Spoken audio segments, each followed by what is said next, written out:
Very good afternoon, dear students.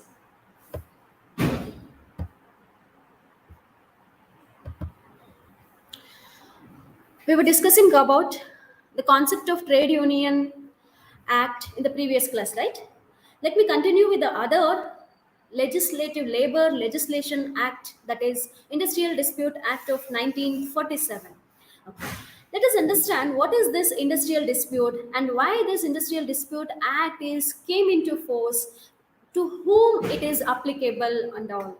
Okay, this industrial dispute means what? It is nothing but a conflict, right? The conflict or the difference of opinion, it leads to a dispute.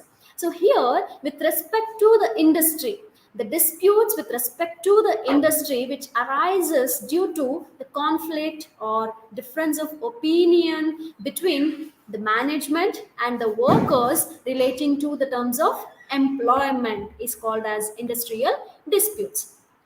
As per Section 2, subsection K of Industrial Dispute Act of 1949, this defines the industrial disputes as any dispute or the differences between, not only between employer and employee, it is also the dispute arises, even it is also between employee and employee, also between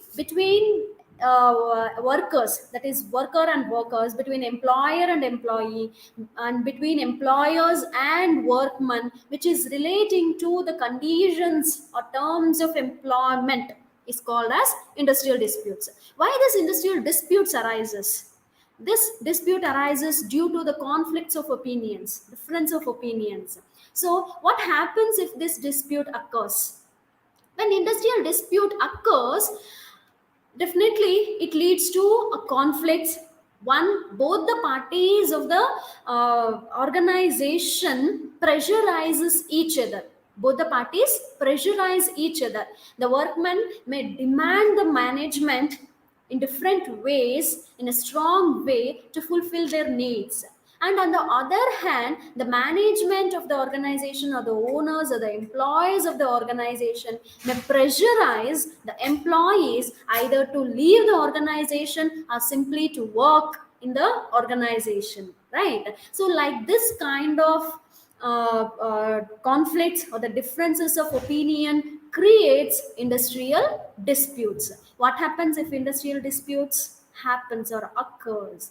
Finally, if the problems between workers and workers or the employers and employees, if not resolved, then it leads to lockouts, or lockouts may be announced by the management, and the employees may resort for strikes,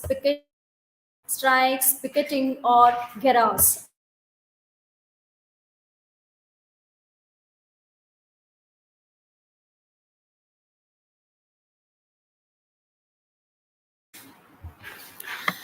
The main objective of this Industrial Disputes Act, the main objectives of Industrial Disputes Act is to maintain a peaceful, healthy working environment.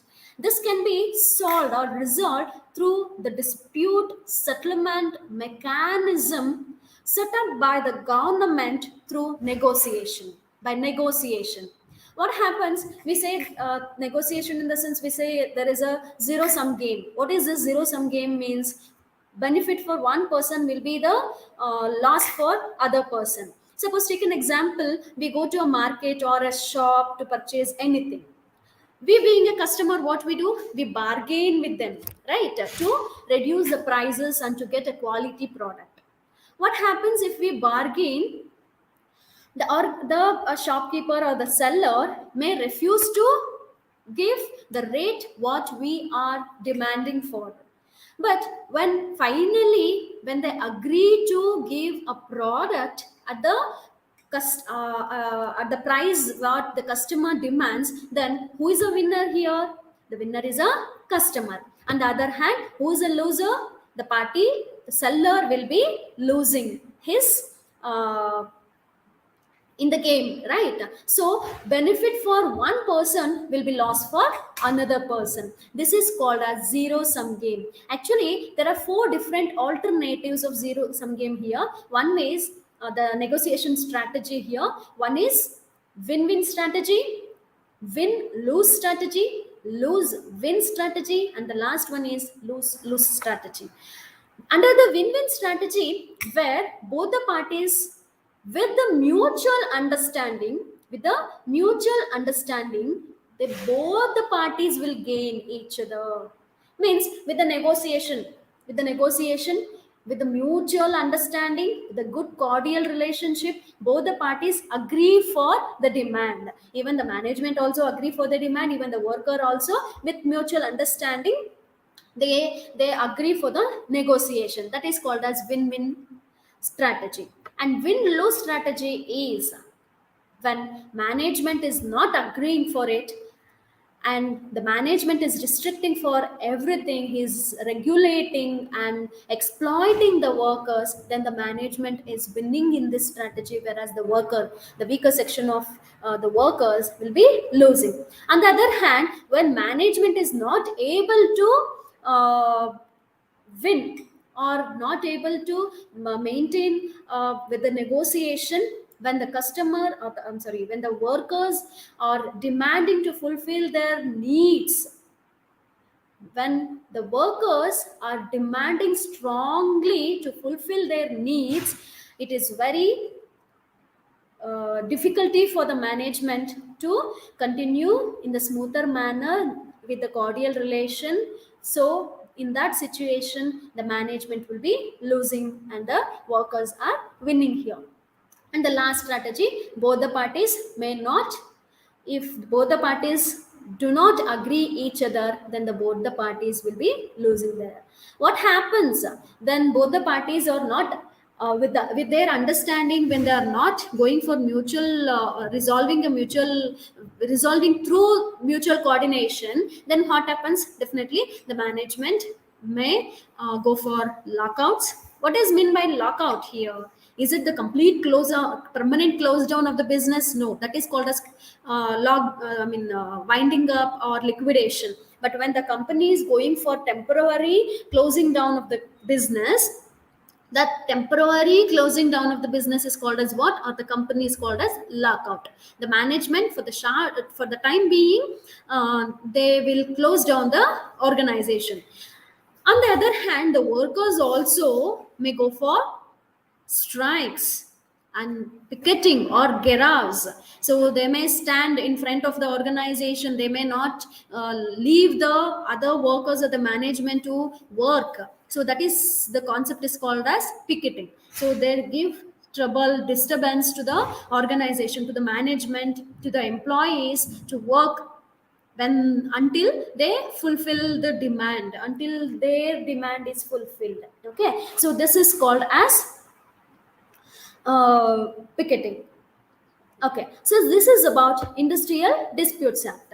Now let us understand the applicability of Industrial Disputes Act.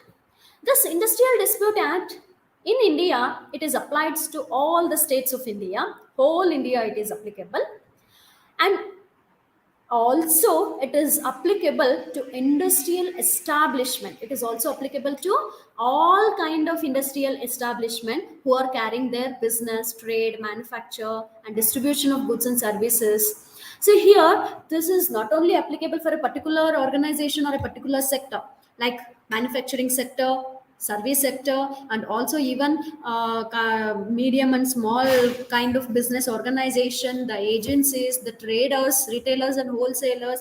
It is applicable to all kind of business industries, irrespective of the number of workmen employed therein. In the sense, there is no restrictions that the Industrial Dispute Act is applicable only when there is a minimum number of employees existed in the organization. There is no such kind of restrictions here. So whatever may be the number of employees existed, this Industrial Dispute Act is applicable. There is no restriction to have a minimum number of employees there.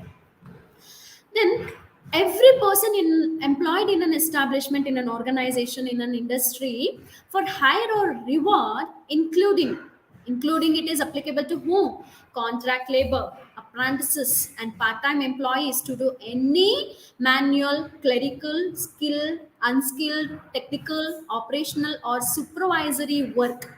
To all these kind of job, the employment, this act is applicable. But this act is does not applies to this act does not applies to the person who are working in the managerial level, supervisory level, or in the administrative capacity, or in the executive managerial capacity. So to them, this act is does not applicable for them. And also this is not applicable to Army Act, Air Force and Navy Act, or those in police service or office or employee of a prison. Okay, to this Industrial Dispute Act is not applicable. Other than this, it is applicable to all sector and all industries. Next, let us understand the important provisions of the Act. This Industrial Dispute Act of 1947, which defines what is industry, what is industrial dispute means, what means a layoff, what means a lockout, retrenchment, trade unions, strikes, wages, workmen, etc. This this Industrial Disputes Act defines and give definitions of all these important concepts, important terminologies. It defines what is called as an industry, what is called as an industrial disputes, layoff, lockout, retrenchment, trade union, strikes, wages, and workmen, etc. There are even some more definitions also under this act. And according to this act, it helps for providing settlement dispute mechanism. The machinery, in the sense, it is not like a furniture. Okay, they will not give a furniture or the machine for investigating. Here, machinery, in the sense, it is a mechanism, the dispute settlement mechanism, how to resolve this, that is called as a mechanism of the machinery for investigating and settling the disputes through the committees. There are various work committees, conciliation officers, board of conciliation, court of inquiry, labor court, tribunals, and voluntary arbitration. Through all this, it helps for settling the disputes. So in the beginning, in the industry itself, in the internal adjustment through work committee, they may settle the disputes. If not possible, they can go to the conciliation officers to solve it. If through it is not resolved with the conciliation officers, they may go for board of conciliation. If there also, if the problem is not resolved, then they go for court, filing a case in the court. Then that court will pass on the case to the labor courts, then finally tribunals and voluntary arbitration. With this, they will be able to settle their industrial disputes. Next is it reference, the provision of this act is the reference of dispute of adjudication. It gives the references of dispute for adjudication. So whatever the cases already been happen, that cases will be given as a references to solve these disputes. If already the same kind of disputes was resolved, that case laws, there will be various, even if you go to Google and search about the case laws, so there are various case laws relating to the labor. Okay, it is available, you can check that. So where they specifies that for this case law is relating to what, whether it is relating to the provident fund, or it is relating to the trade union, under the trade union or under the provident, for which matter the case was conducted, and to whom it, in favor of whom it is resolved, everything is available. You can check that also. and this references will be given for adjudication. And our next award of labor court and tribunals, if not possible, it will be awarded, sent to the labor courts and tribunals. Then also, under the Industrial Disputes Act, they mainly helps for making the payment of wages to the workers pending proceedings in workers pending proceedings in High Court. So, since it is as per the Payment of Wage Act, every business organization must have to make the payment of wages within a prescribed date. We will discuss even that also, Payment of Wage Act also, within a due date. So, if not paid, the employer will be held responsible. So, this helps for making the payment of wages also through this High Court. Next, rights of appeal. So the industrial disputes, if whether is from by the employer or by the worker, the both, anybody can go for appeal. They can to the higher court. They can to the higher level. They can go for appeal if in the lower level, if the case resolved, and if any of the party is not satisfied with the decision taken in the taken at the lower level, or at the like conciliation officers at the board of conciliation, or at the labor court, if the settlement or the decision taken at that level is not satisfied by any of the party, they may go for higher level.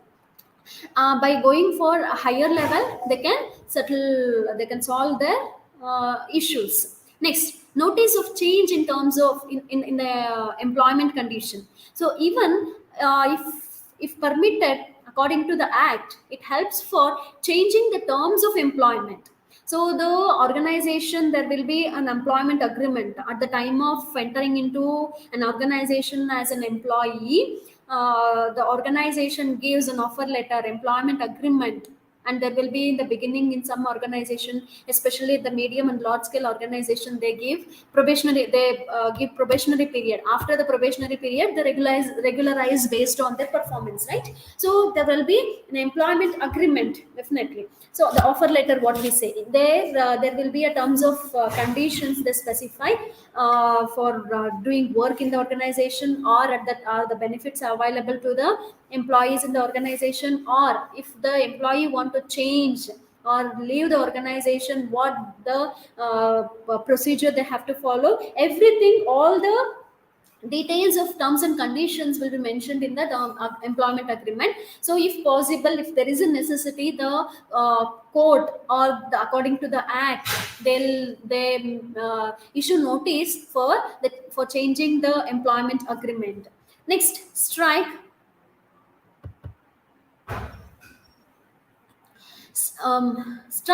and lockout procedure.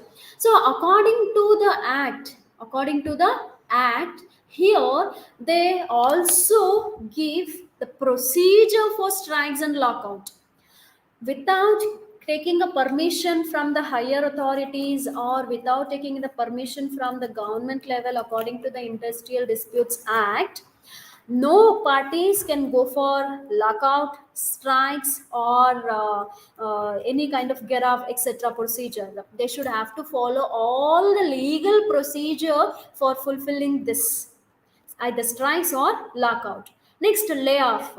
So, as I said yesterday, the organization may give layoff without giving prior notice to the employee, without making payment of at least next 1 month salary to the employee, or without giving time for an employee to search for the next job. They remove the employee as and when they feel they are not required by giving pink slip. That is called as layoff. I said in yesterday itself. This is very difficult when they give layoff, when they remove the employee immediately without any prior notice. It will be a problem for any kind of an employee. So here it is very much necessary to give compensation, at least 1 month salary. With 1 month salary, if they remove, it is benefited, right? That kind of, or 2 months or 1 month or 15 days salary must have to be paid to the employee when they are removing immediately without prior notice.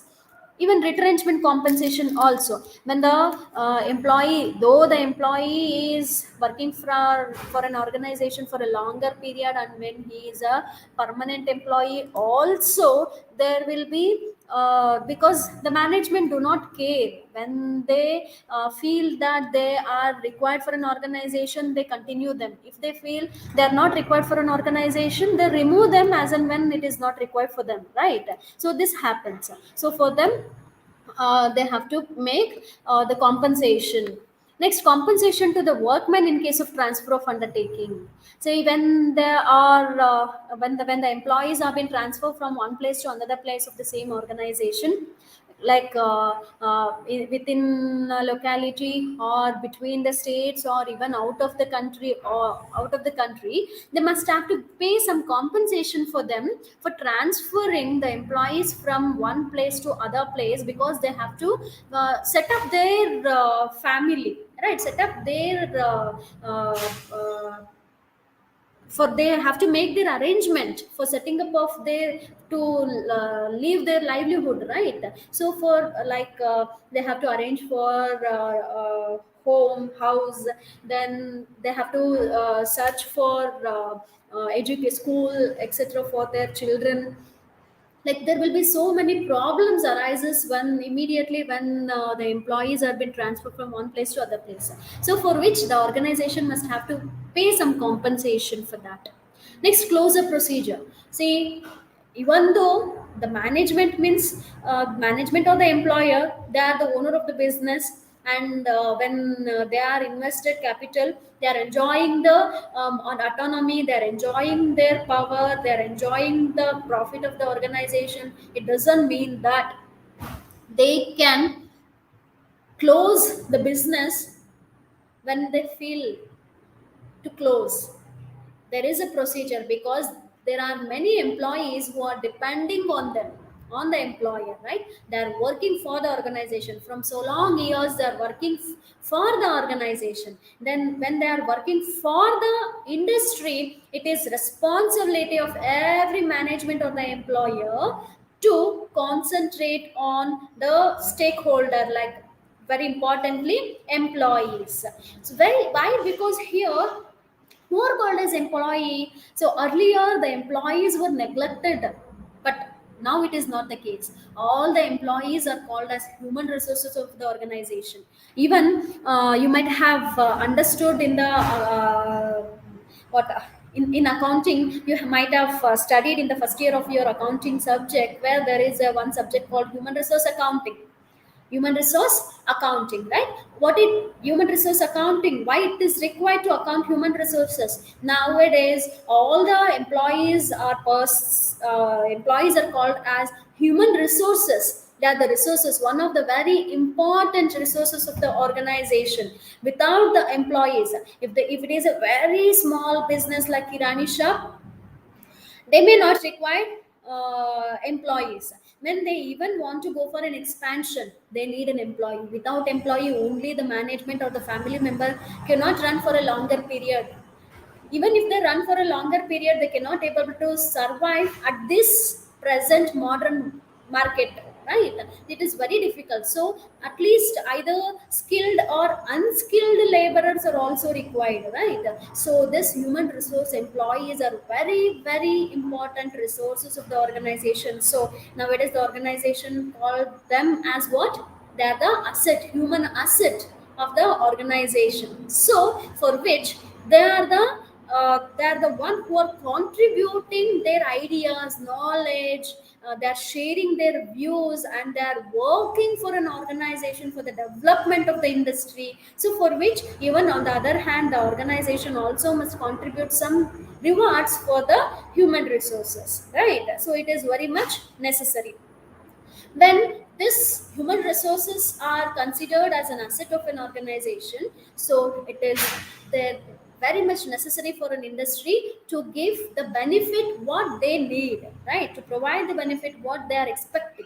So at the time of closing down of the business, the organization cannot close it as and when it is required. So they have to follow some procedures. There are, according to the act, according to the Industrial Disputes Act, there are various procedure to follow. So beginning, it has to be communicated to the registrar of the company. They have to take a permission from the registrar of the company. They have to appoint a liquidator for an organization, liquidator for liquidating the business. During the liquidation, they also have to sell the assets available in the organization. They have to compensate the employees, they have to compensate the stakeholders. Like this, there are various procedures they have to follow. Unless and until they follow the procedure, it leads to a problem for them.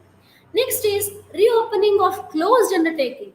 If in case the if they are closed temporarily, that is lockout, when they went for lockout and now they are bound to open the closed undertaking, or when the organization or the industry was a sick industry and it was closed through the direction of the court, the organization may reopen by taking a permission from the court or from the registrar of the company or from the government. They can reopen, but in order to reopening also, they have to follow some certain procedure. This provides under the Industrial Disputes Act. Next, unfair labor practices is also comes under here. When the either the organization or the employees are involving in the unfair labor activities. Unfair, not the trading. Unfair, it is not unfair trade practices, it is unfair labor practices.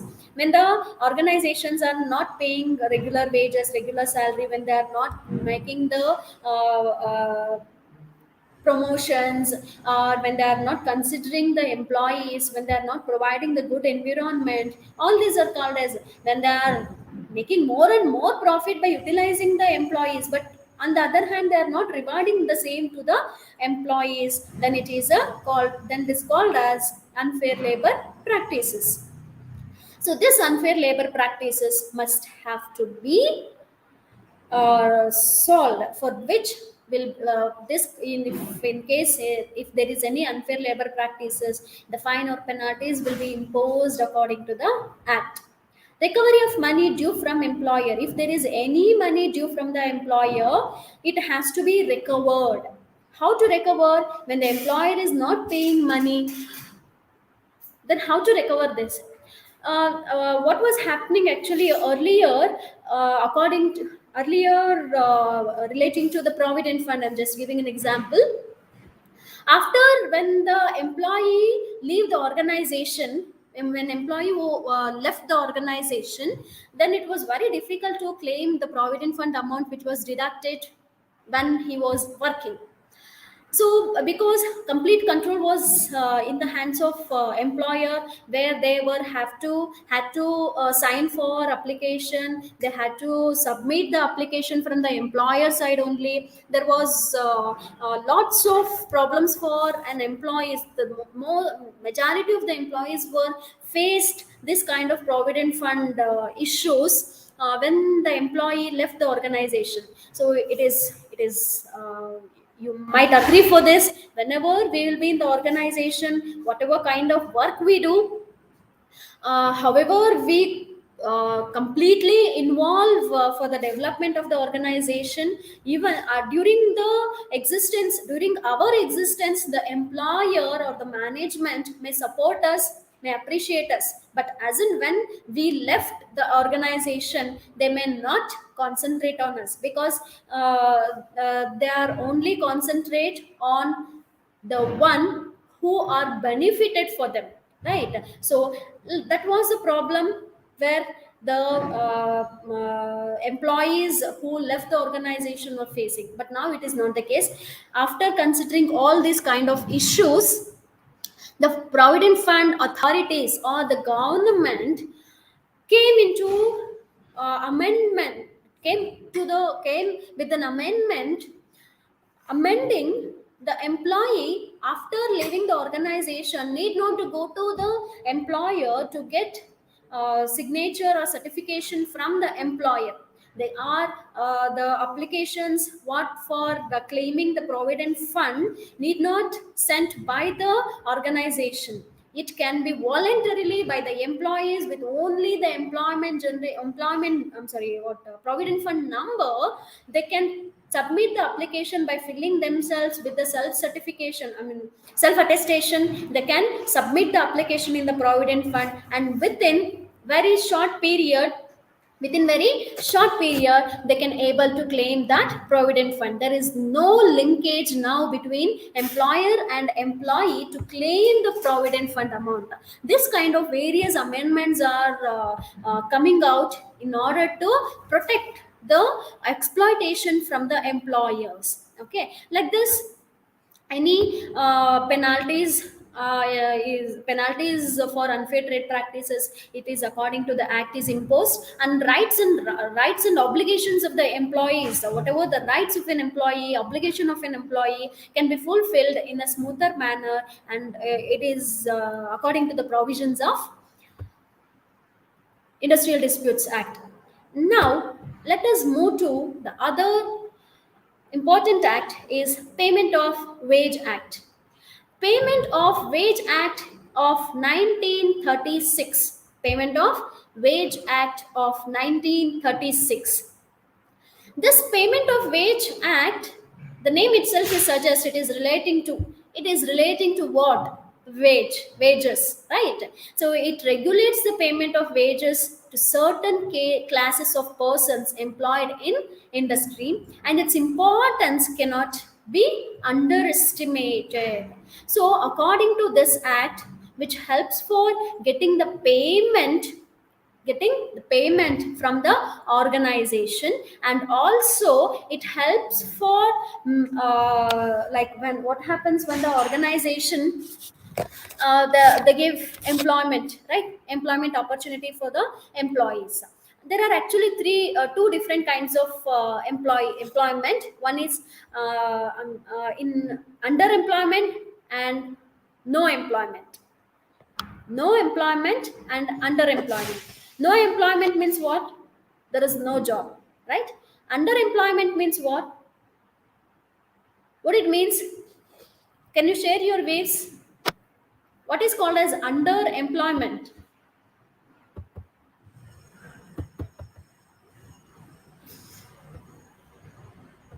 Underemployment.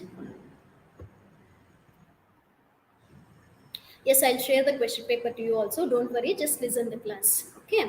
What is underemployment? Okay, listen. This underemployment, in the sense, suppose I have the qualification of post graduation. I have completed my post graduation. According to my qualification, I have all the eligibility to go for higher position, right?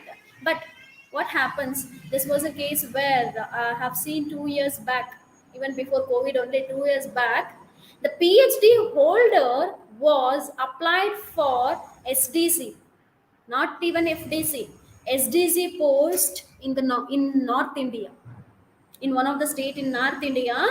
One of the PhD holder was applied for SDC. Means, just imagine, he was a PhD holder. He has all the qualification to go for higher level of post designation. He can avail higher level designation post.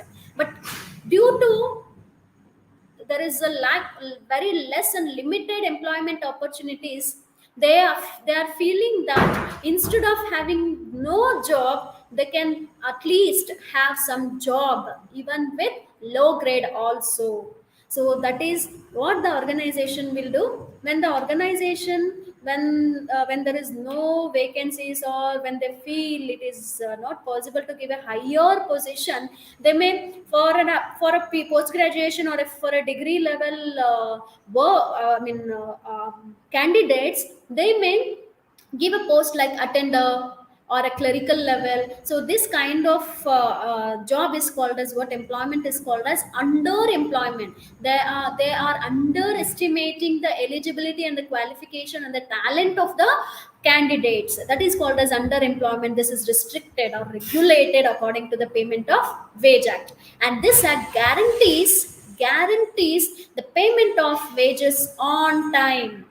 Payment of wages on time and without any deduction except those authorized under the act. I'll tell you what are considered as deduction and what are not considered as not a deduction, what are not considered as a deduction according to the Payment of Wage Act.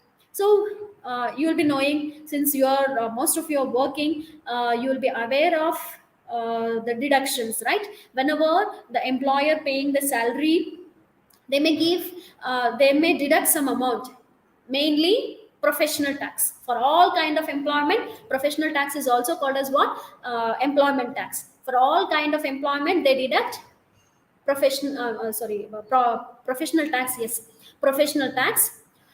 And after deducting the professional tax, they may go for deducting various other deduction, but that deduction must be according to the Payment of Wage Act.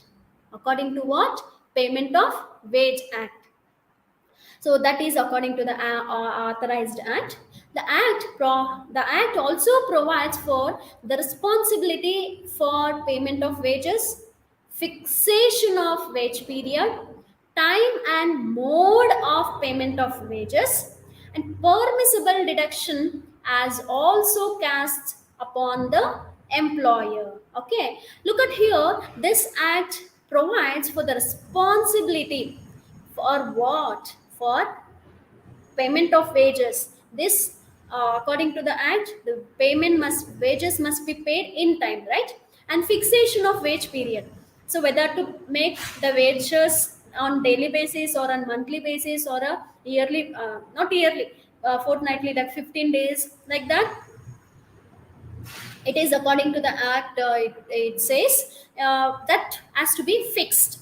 The organization cannot go for changing the period from one time to other. First they have decided to make the payment for 1 week, later they go for changing it to day on daily basis, or 15 days once, or on monthly basis, and again they change for weekly basis. Like this, there should not be any kind of fluctuations or variations in the payment of wages.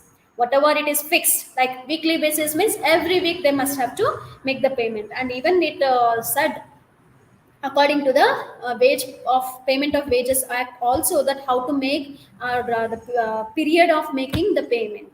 Next, time and mode of payment of wages. On what basis? Whether to give on cash basis, or they have to credit it into the account. This is decided according to the act, and also permissible deduction. We'll discuss that. The act does not apply to the person whose wage is more than 24,000 per month. This is a Payment of Wage Act applicable to the layman or the workers, and it does not apply to the employees. There is a differences actually here between workers and the employees. Workers and the employees. Workers are the one also called as laborers who work on daily basis or weekly basis, but employees will be having an employment agreement, but there will be no agreement for the workers or the laymen. And this employees will be getting salary, but workers will be getting wages. They are not called as salary. And employees will be getting salary on monthly basis, regularly, whereas laborers are the workers will be getting either on daily basis or weekly basis. So these are the provisions of Payment of Wage Act. Next is responsible for the payment of wages. Who is responsible according to the section 3 of Payment of Wage Act? Who is responsible for making the payment of wages? In an organization, we know that the employer, the owner of the organization, is responsible for making the payment, right? In case if the owner has not paid, he will be held responsible. The punishment or the fine will be imposed on the employer for not making the payment of wages to them. In case, in the case of the factory, the manager of that factory shall be liable to pay the wages to employees employed by him. In the case of the factory in the case of the factory, manager of the factory will be held responsible for making the payment of wages to the employees. And in case of any other industry or other establishment, who are working in the supervisory level, the supervisor or the managerial level, they are responsible for making the payment of wages. And in case of railway, the person nominated for a specified area, like for Southwestern Railway, so Northwestern Railway. So, like this, the person who are specified for the Mysore division, who are considered as a under the highest body, highest level of designation, they will be held responsible for making the payment of salary. In case of contractor, a person designated for such contract is responsible for making the payment of wages to the employees. Next, fixation of period. Look at here, fixation of period for making the payment of wages. According to section 3, every person is liable for making the payment of wages, as we discussed just now, for making the payment of wages to the employee. And this wage period shall not exceed 1 month. It shall not exceed 1 month. The maximum within 1 month, the salary or the wages must have to be paid. Either it can be paid on daily basis, or weekly basis, or fortnightly, that is 15 days once, or monthly basis, it has to be paid. But it should not exceed 1 month, in a sense 30 days as per the act. Now, as per Section 5 of the Payment of Wages Act, the time for making the payment of wages, it says that in a railway factory or industrial or any other establishment, if there are less than 1,000 employees, the wages of employees should be paid before the expiry of 7 day. Just think, today is 1st of April, not April Fool. Today is the 1st of April. As on the 1st of April, the organization is is paying salary on this first day of April. And when is the next salary or the wages they have to make? Within 7 days after the last day of the wage period. Suppose today they have make the payment, in the sense immediately within next seventh or completion of seventh day, that is on the eighth day, they have to make the payment. They have to make the payment of wages. So this is how it is defined under the wage payment of wage act. Next is, in other railway factory or industrial or other establishment, if there are more than 1,000 employees, wages of employees should be paid before the expiry of 10th day. Look at here, in case of uh, industry or railway or any other kind of establishment where there are more than 1,000 employees, then they can fix the period for 10 days once. Within 10 days once, they have to make the payment of wages. Next, in case of employee who are working in the place of port area, mines, wharf, jetty, the wages should be paid within 7 days. 7 days once rotation, they have to make the payment of wages here. So this is about the time and period of payment of wages. Next, let us now understand what deduction should be made under the payment of wages act, and what is not called as deduction here. Here, for the employer should make deduction according to the act only. They should not go out of the act. Every amount payable by the employer should have an accountability, and it should be deducted and give deduction according to the act only.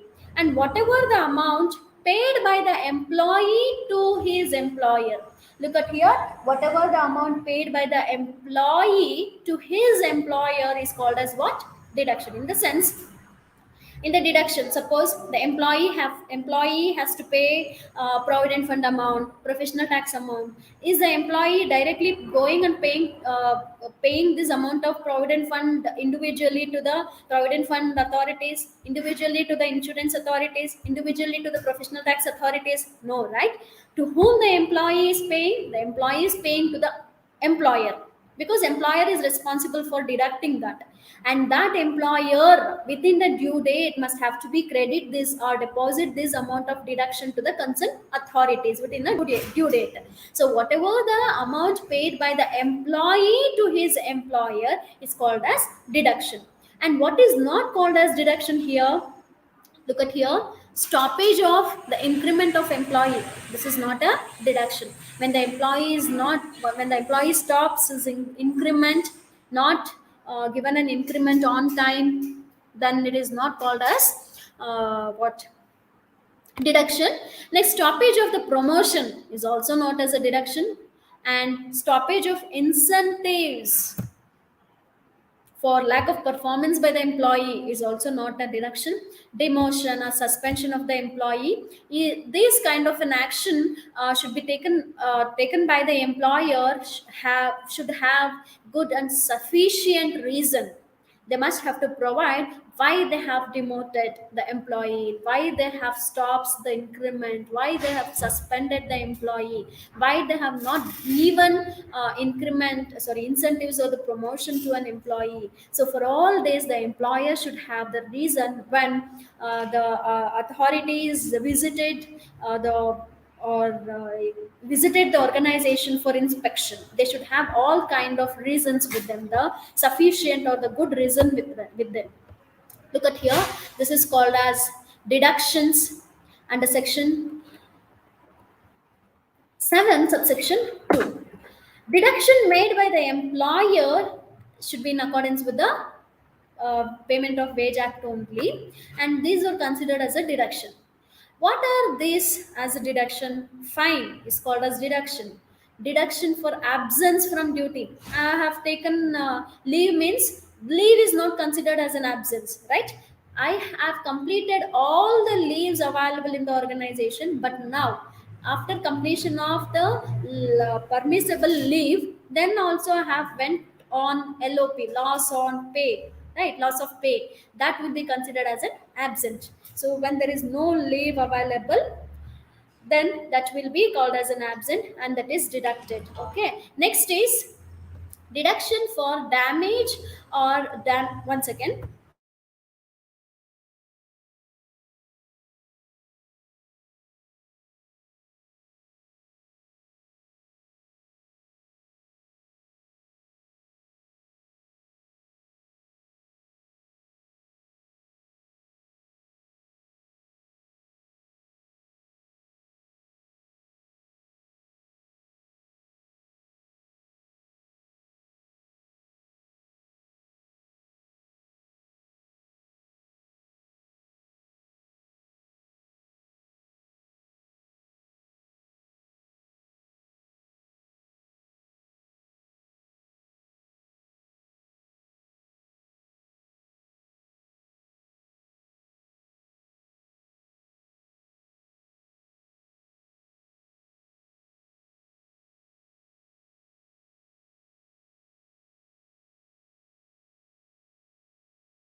Sorry for interruption. So here, for any kind of deductions for recovery, deductions for recovery of advances connected with the excess payment or advance payment of wages, and deductions for recovery of I was in the third point, right? Deductions for damage of loss of goods made by the employee due to his negligence, then it is called as a deduction. Deduction for house accommodation supplied by an employer or by the government or any housing board. Suppose if any organization provided an housing facilities for or accommodation facilities for an employee, then this accommodation facility for which if the employer is deducting or collecting any amount from the employee, then it is called as deduction. Next is deduction uh, for such amenities and services supplied by the employer as a state government or any officer. If, as I said, any accommodation, any quarters or house facility is provided, and that deduction amount is collected from an employee, that is considered as a deduction. And any deduction for recovery of advances made as an excess payment, that is also considered as a deduction. And deduction for the recovery of loans made from welfare labor fund is also can be called as a deduction. And deduction for recovery of loans granted for house building or other purpose, if any house is building for an employee and house is building, the building is constructed by an employee and for which the loan is taken from the employer, and the amount of loan is recovered on monthly basis, and if it is deducted from the salary, then it is called as a deduction according to the act. Next, any income tax payable, definitely employer will be responsible for deducting the income tax amount if the employee's income is exceeding the slab limit, then it is this income tax amount is also deductible, permissible deduction. Next, deduction for payment of provident fund, definitely it is also a permissible deduction according to the provident fund act. Deduction for payment to a scheme of insurance maintained by the Indian post office when the PLI, postal life insurance amount is deducted, and it is through on a salary account. If the amount is being deducted, then it is also considered as a deduction. And if any contribution made as a fund to trade union with the acceptance of employee, when there is a trade union in the organization, for the trade union every month from the salary, if amount for an association is being deducted, suppose say for 10 rupees, 20 rupees, 50 rupees, every month is deducted, and that amount is going to the account of union, trade union, and with the permission of an employee, with the permission of employee, if this amount is deducted, definitely it is permissible deduction. Next, any contribution to the Prime Minister National Relief Fund with the acceptance of employees. What happens due to COVID relief or due to Kodagu Relief Fund? From our salary also, our employer, the university, has deducted 1 day salary from our out of our monthly salary. 1 day salary was deducted from our account, and it was been contributed to the Prime Minister's National Relief Fund, and that too with the acceptance of with our acceptance it was being deducted, and it is a permissible deduction also. And deduction for contribution to any kind of an insurance scheme of the central government for the benefit of an employee with the acceptance, and only when the employee permits, if the amount is deducted, then that deduction is called as a permissible deduction. So these are the deductions according to the Payment of Wage Act is a permissible deduction, and according to this only the employer should be eligible for making the deduction. The employer is nowhere having his autonomy or the power to deduct any kind of amount if it is not under the act. Now, let us move to the other important act, that is Minimum Wage Act of 1948. What is this Minimum Wage Act? We all know, right? There must be minimum of wages to every employees or every labor, and it has been fixed by the government also. For that, this act is came into force immediately after when we gained the freedom in the year 1948. And this labor laws made by the Britishers, definitely it was very exploitative, where we were having very low wages, rate of wages, and it is different from different parts of the country. Okay, when it is more wages is fixed in Bangalore, and in the rural area the same wages was not fixed for the same kind of work. So this kind of discrimination was happening. So in order to eliminate these kind of drawbacks, this minimum wage act was established in the year 1948 to fix the minimum wages to the workers or to the employees. And with it is came with the intention of bringing equality and justice to the blue collar people. Actually, there are two types of employees who are working for an organization. One is blue collar employees and the white collar employees. Blue collar employees are the lower level employees, and the white collar employees are the higher level employees, where they are working at the supervisory level or at the higher level managerial level. They are called as a white collar employees. And for there may be no problem for the white collar employees, because there will be a fixed salary made, and there will be more percentage or rate of salary is also paid to the employees, called white collar salary. For the supervisory level, they will be in the top or middle level management level. But the problem arises at the lower level management, who works at the lower level or the operational level, where there will be no minimum wages, where there will be no period fixation for the payment of wages, for which this act came into existence to bring equality and justice to this operational level workers of the organization. And let us understand the scope and objectives of this Minimum Wages Act.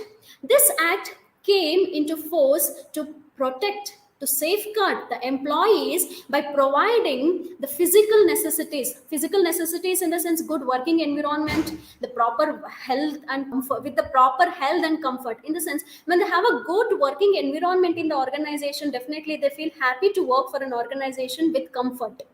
When they feel the management is recognizing them, definitely they work for an organization. It does not have only the physical necessity, even the mentally they must have to be keep on promoting by the organization through motivational aspect like promotion, incentives, increment. With all this, the employee feel happy for working for an organization, for which this act provides. And also this ensures for fixing the fair wages, the fixing for the fair wages. What is called fair wages? According to the legal, the minimum what the employee is working for an organization, for which equal wages. See, employee is working or the worker is working for 8 hours. For 8 hours of work, how much it is eligible for him to get his rewards in terms of wages, that is called as fair wages, must be fixed. Next, also it ensures the labor to live a decent life and happy life with and a respectful life in the society, for which the organization must have to create an employment opportunity. After giving an employment opportunity, it is very much necessary and also responsibility of every business employer or the manager to make the regular payment of wages and in time. That is very much necessary. This is one of the main objectives. These are the very important objectives of Minimum Wages Act. Next is criteria for fixing minimum wages. There are some criteria according to the act, that is section 3 of the Minimum Wages Act of 1948. They say there is an appropriate government for fixing the minimum wages. Who is called as an appropriate government here? The appropriate government includes the state government, central government, and the local authorities, the local bodies. They are called as an appropriate government. There is no individual, any private sector organization or the public sector organization is having power to fix this minimum wages. This is by the government. At the government level, they fix the minimum wages. What must be the minimum wages for an employee or the worker who work for an organization. And this section sets the rate according to the hours. This section it also fixes the rates according to the hour. So for 1 hour of work, what must be the minimum wage? For 1 day of work, what must be the minimum wage? If he works for 1 month, what must the minimum wages should have to be paid by the organization? So that period or the minimum wages is fixed according to the act. And this rate of wages need not be uniform. It diverse. It can be based on the zones or the areas, like compared to the rural areas, the urban areas standard of living is high. So when the salary or the wages is fixed same, even in urban, semi-urban and rural area, it is very difficult for managing, right? So by looking into this aspect, like zone and areas, the wages is fixed, then it is benefited for the employees.